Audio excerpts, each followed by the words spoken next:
नमस्कार विद्यार्थियों, आज हम बीए फर्स्ट ईयर के फर्स्ट पेपर राजनीति विज्ञान के मूल आधार के अंतर्गत राज्य की उत्पत्ति किस प्रकार से हुई है, इसके अंतर्गत जो विभिन्न सिद्धांतों का हम वर्णन पढ़ रहे थे, उसी कड़ी के अंतर्गत आज हम राज्य की उत्पत्ति के संबंध में जो विकासवादी या ऐतिहासिक सिद्धांत है उसका हम अध्ययन करेंगे।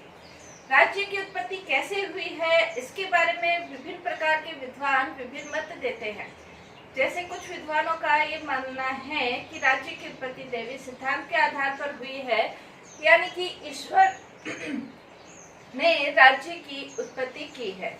समझौतावादी सिद्धांत के अनुसार मनुष्यों ने मिलकर आपस में एक समझौता किया, उसके आधार पर राज्य की उत्पत्ति हुई है। शक्ति सिद्धांत के आधार पर, शक्ति के आधार पर राज्य की उत्पत्ति हुई है।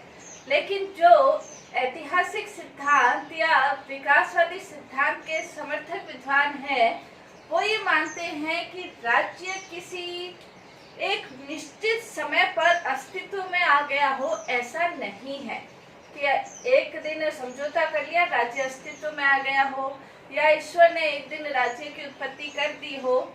ये सिद्धांत सही नहीं लगते हैं। वास्तव में जो राज्य की उत्पत्ति हुई है, वो राज्य की उत्पत्ति निरंतर विकास का क्रम है। कुछ ऐसे तत्व थे जिन्होंने राज्य की उत्पत्ति के विकास में सहयोग दिया, और उन तत्वों के आधार पर धीरे धीरे राज्य की उत्पत्ति हुई है।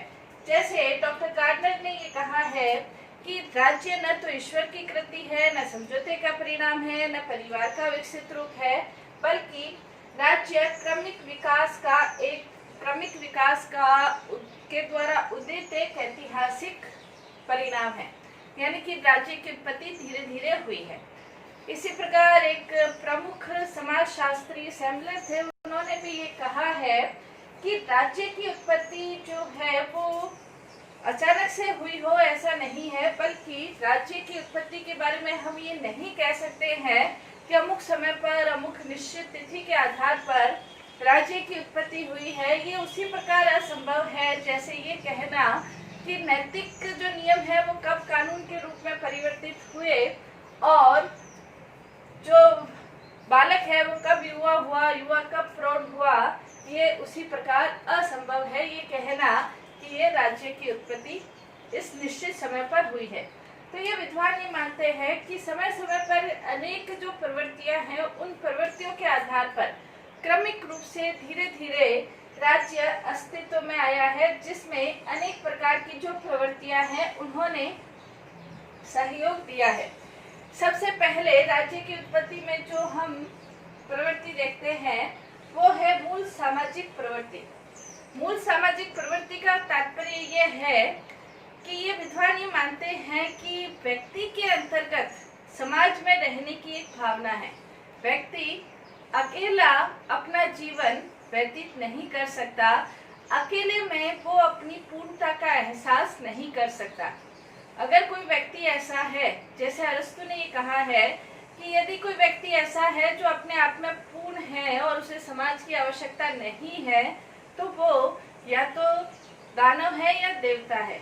अगर वो व्यक्ति है, मनुष्य है, मानव है, तो मानव के अंतर्गत समाज में रहने की एक मूल प्रवृत्ति होती है।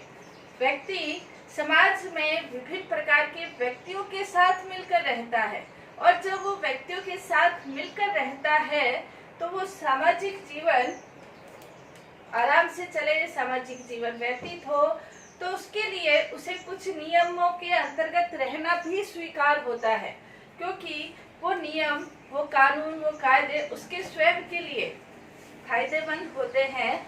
इसलिए समाज में, समाज के व्यक्तियों के बीच रहने की उसकी प्रवृत्ति ने ही धीरे धीरे राज्य को जन्म दिया है। ये सामाजिक प्रवृत्ति राज्य के विकास में अहम योगदान दिया था। दूसरा यदि हम प्रवृत्ति देखें राज्य के विकास के अंतर्गत रक्त संबंध, विभिन्न रक्त संबंध के आधार पर व्यक्तियों ने परिवार का निर्माण किया, फिर कुल बने, कुटुंब बने, और उसके बाद विद्वान ये मानते हैं कि राज्य का निर्माण हुआ था। रक्त संबंध के आधार पर जैसे कहा भी जाता है कि जो रक्त होता है, खून होता है, वो पानी से ज्यादा गाढ़ा होता है। तो रक्त संबंध के आधार पर कुछ व्यक्ति साथ रहने लगे, कुछ व्यक्ति जब साथ रहने लगे तो धीरे धीरे वैवाहिक संस्था का निर्माण हुआ। वैवाहिक संस्था का निर्माण होने पर परिवार बने। परिवार बनने पर परिवार स्थायी रूप से बनने लगे। और जब ये परिवार स्थायी रूप से बनने लगे, जैसे हेनरी मैन ने ये कहा है कि अनेक प्रकार की सामाजिक खोज ये निर्धारित करती है कि राज्य की उत्पत्ति में रक्त संबंध ने अपनी महत्वपूर्ण भूमिका निभाई है। तो धीरे धीरे जब ये परिवार आपस में मिलकर रहने लगे, तो परिवार के अंतर्गत किसी एक व्यक्ति परिवार को किस दिशा में जाना है, कौन से नियम बनाने हैं, क्या कार्य करना है, कृषि के क्षेत्र में क्या कार्य करना है, तो उसके लिए किसी एक व्यक्ति की, जो कि परिवार के अंतर्गत सबसे समझदार माना जाता था, उससे राय लेने की शुरुआत हुई। और जब उससे राय लेने की शुरुआत हुई तो उसके नियम चलने लगे। परिवार के अंतर्गत उसके नियम बनने लगे। परिवार के जो लोग हैं वो उसके अनुशासन में रहने लगे। और ये जो नियम, अनुशासन की जो भावना है, एकता की भावना है, ये धीरे धीरे कुल में परिवर्तित होने लगी। परिवार का जो वयोवृद्ध सदस्य है, उस समय पुरुष और स्त्री दोनों ही हो सकते थे, वयोवृद्ध सदस्य से सलाह लेने का कार्य शुरू हुआ। और ये सलाह अनुशासन में, नियम में, कानूनों में परिवर्तित होने लगी। और ये परिवार कुल में, कबीले में परिवर्तित होने लगे। और धीरे धीरे जो परिवार बने, कुल बने, कुटुंब बने, ये जो अपनी संपत्ति भी इनकी होने लगी, कृषि कार्य करने लगे, तो कृषि भूमि की, फसलों की सुरक्षा की भी भावना उनमें दृढ़ होने लगी। और इसके कारण से ये जो कुटुंब है, ये कुल में और कबीले के अंतर्गत विकसित होने लगे। और धीरे धीरे ये विकास राज्य के विकास में परिवर्तित होने लगा। ये विद्वान ये मानते हैं। जैसे बेंथम ने ये कहा कि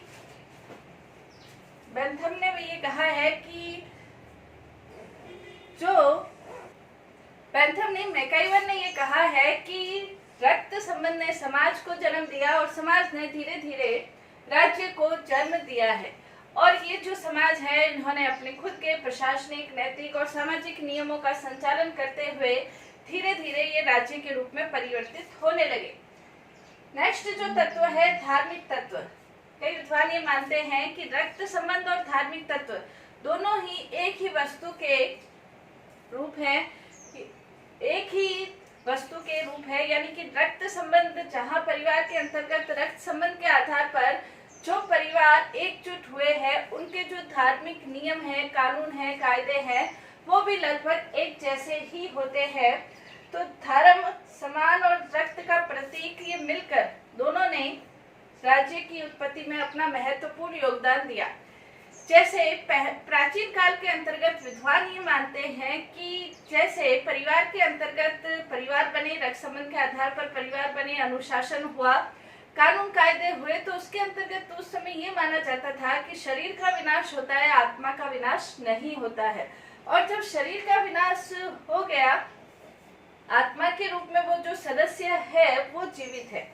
आत्मा के रूप में जब वो सदस्य जीवित है तो उसकी प्रति श्रद्धा दिखाने के लिए उसकी पूजा की जाने लगी।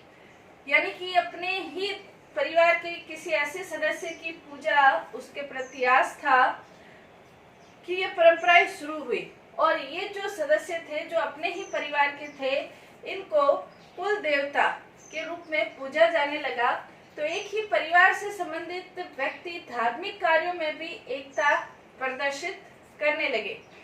धीरे धीरे व्यक्तियों के अंतर्गत जो प्राकृतिक शक्तियां थी, उनके उस समय विज्ञान का इतना आविष्कार नहीं हुआ था, तो जो प्राकृतिक शक्तियां थी, जैसे सूर्य है, चंद्रमा है, पृथ्वी है, ये जो प्राकृतिक शक्तियां थी, इनकी भी पूजा होने लगी। जैसे बारिश आती है तो उनको ये लगने लगा कि जो ईश्वर है, ईश्वर के द्वारा बारिश होती है, तो बारिश के रूप में या बारिश के देवता के रूप में पूजा की जाने लगी। बिजली की कड़कड़ाहट है, तो इनके रूप में जब पूजा होने लगी, और धीरे धीरे जब ये पूजा, धीरे धीरे जब कई बार बारिश नहीं होती या बारिश ज्यादा आ जाती या अकाल पड़ जाता, तो ये जो प्राकृतिक जो घटनाएं थी, उनको प्राकृतिक प्रकोप या ईश्वरीय डर का भी रूप लिया जाने लगा और उस डर के कारण उस प्राकृतिक आपदाओं को खत्म करने के लिए भी पूजा की पद्धतियां बदलने लगी और कुछ ऐसे वर्ग का उदय भी, जिसे तांत्रिक वर्ग अपन कह सकते हैं, तांत्रिक वर्ग का भी उदय हुआ जो कि समाज के अंतर्गत लोगों में डर की भावना पैदा करके लोगों को अपने नियंत्रण में लेने की कोशिश करने लगे। इन विद्वानों ने जैसे स्पार्टा है उसके अंतर्गत भी उदाहरण देते हुए ये निर्धारित किया है कि स्पार्टा में तांत्रिक लोग शासन के ऊपर अधिकार कर लेते थे। अब ये डर की भावना के कारण ये तांत्रिक लोग सामाजिक, आर्थिक, राजनीतिक, प्रशासनिक सारी शक्तियों को अपने अधीन करके लोगों पर नियंत्रण रखते थे। यानी कि धर्म ने प्राचीन काल में राज्य की उत्पत्ति में अपना महत्वपूर्ण योगदान दिया है।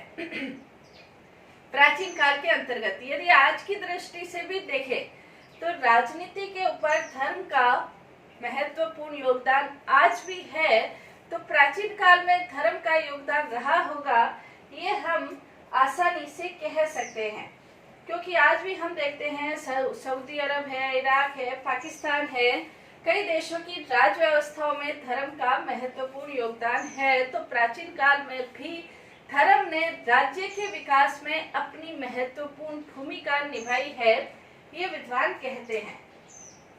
नेक्स्ट, शक्ति ने भी राज्य के विकास में अपनी महत्वपूर्ण भूमिका निभाई है। शक्ति का तात्पर्य ये कि जब लोगों ने एक स्थान पर रहना शुरू कर दिया तब उनमें एक स्थान पर रहना शुरू कर दिया तो उनमें जमीन भी उनकी अपनी हुई, जो उनकी फसल है वो भी उनकी अपनी हुई।